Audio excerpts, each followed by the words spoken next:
Oui, ne pas savoir qui choisir, mais surtout, il doit faire et composer avec l'absence de Pascal Feignuno qui s'est blessé hier aux ischio, c'est-à-dire la cuisse droite à l'issue de l'entraînement. Donc, regardez, première titularisation de Lars Nilsson, le Suédois de cette équipe stéphanoise. Il avait joué 31 minutes dans un derby lyonnais déjà perdu par les Stéphanois dans un contexte un petit peu particulier.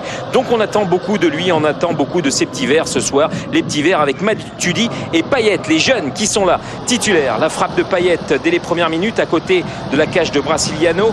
Du côté du banc ancien, Pablo Correa demande un petit peu à ce que l'on écarte le jeu, que l'on soit attentif. Mais les Stéphanois ici se font piéger justement par Gavanon, par Sall maintenant qui vient commettre une faute et monsieur Ndjimi qui siffle un coup franc en faveur des Nancéens. On voit l'agressivité dans le bon sens du terme des Nancéens qui harcèlent l'adversaire. C'était peut-être la force ce soir qu'il fallait montrer face aux Verts. On retrouve Benjamin Gavanon, il y a Puy-Grenier et surtout Kim au second poteau pour l'ouverture du score après 12 minutes de jeu dans cette rencontre. Première action véritable sur coup de pied arrêté et ça fait mouche, 1-0 donc, et troisième but de la saison de Kim avec une énorme erreur de marquage du côté stéphanois. On attend beaucoup, mais à la 33e minute, Payet sort, il est remplacé par Gomis. Vous vous souvenez certainement du turnover déjà effectué face à Strasbourg. Gigliotti était sorti au bout de 18 minutes, Gomis était rentré, donc on change des armes offensives côté stéphanois. Ce n'est pas le cas du côté de Nancy, c'est l'équipe type qui a gagné face à Auxerre il y a 8 jours de cela et Hadji est tout près ici, regardez, d'inscrire un deuxième but. Ce ballon passe tout près du poteau stéphanois. Les inquiétudes de Laurent Rousset avec les coups de pied arrêtés qui se multiplient pour Nancy et Berenguer qui vient avec ce coup franc, mais c'est carrément flirté avec la transversale, c'est à quelques millimètres de cette barre transversale. Quasiment à la mi-temps, 43e minute, Nilsson cède sa place et là c'est un moment de stupeur à Dernis. Il rejoint les vestiaires et on va écouter le coach Laurent Rousset. Pourquoi ce changement? Je pense qu'aujourd'hui simplement c'est que je veux des gens performants, donc on a le droit de ne pas être bon, mais on n'a pas le droit de ne pas se battre.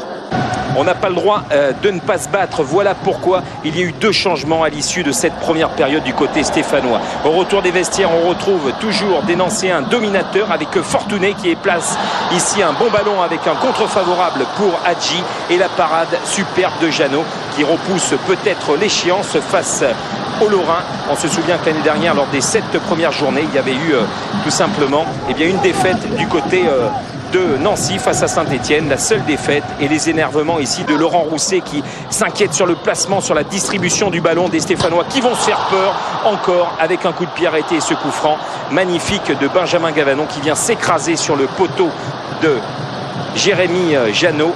Énorme occasion ici pour Nancy. Jeannot était complètement battu. Saint-Etienne revient de loin. Nilsson de retour sur le banc. Gigliotti ronge ses ongles. Il ne rentrera pas dans cette rencontre. Gomis ici est dominé dans les airs. On ne l'aura pas beaucoup vu dans ce match. Et puis regardez cette phase de jeu absolument limpide. Magnifique. Brison sert Fortuné. Fortuné qui efface Nivaldo, le Brésilien. Il a le temps de marquer un temps d'arrêt pour loger ce ballon dans le petit filet.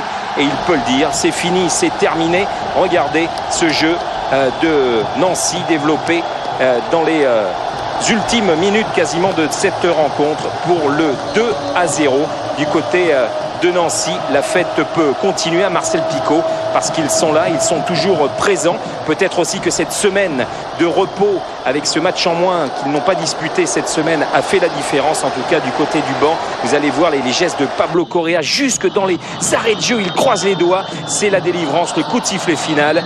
Nancy s'impose 2-0 face à Saint-Etienne. C'est un sans faute depuis le début de la saison pour les hommes de Pablo Correa qui reste, on peut le dire ce soir, leader du championnat. Ils sont invaincus, mais ils maîtrisent aussi la situation. Écoutez plutôt Brasiliano, le coach de cette équipe et capitaine de cette équipe plutôt nancéenne, au micro de Bruno Blachon.